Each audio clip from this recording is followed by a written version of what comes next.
ఇది కేవలం సమాచారంగా మాత్రమే భావించండి. వైద్య నిపుణులను సంప్రదించండి.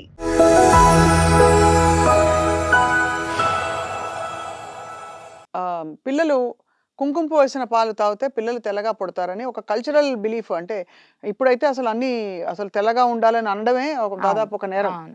చట్టపరంగా కూడా చూస్తే అలాంటి వివక్ష చూపించకూడదని.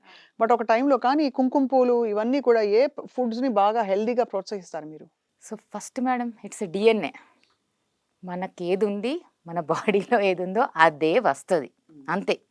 మన జెనెటికల్‌గా ఏదుందో ఆ కలరే వస్తది. ఇది తాగితే ఇది వస్తది అనేది ఐ కాంట్ బిలీవ్. ఇది తాగితే ఇలా వస్తారు. ఏది థింక్ చేస్తామో అలాంటి కిడ్‌నైతే ప్రెజెంట్ చేసుకోగలుగుతాం. సో ఇప్పుడు ఆలోచనలు చాలా బావుండాలి. కొంతమంది నాటి కిడ్స్ ఉంటారు. కొంతమంది అల్లరి చేసే పిల్లలుంటారు. కొంతమంది ఆధ్యాత్మికంగా ఉంటారు.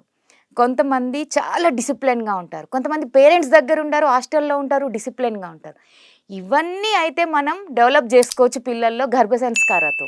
కానీ ఇది తాగితే ఇలా వస్తది, ఇది చేస్తే ఈ కలర్ వస్తది అనేదైతే నేనైతే యాక్సెప్ట్ చేయను మేడం. ఇంకొకటి ఏంటంటే ఎప్పుడైతే మనం ఎలాంటి ఫుడ్ తింటామో అలాంటి జీన్స్ అయితే మన పిల్లల్లో డెవలప్ అవుతుంది. అవును. 100%.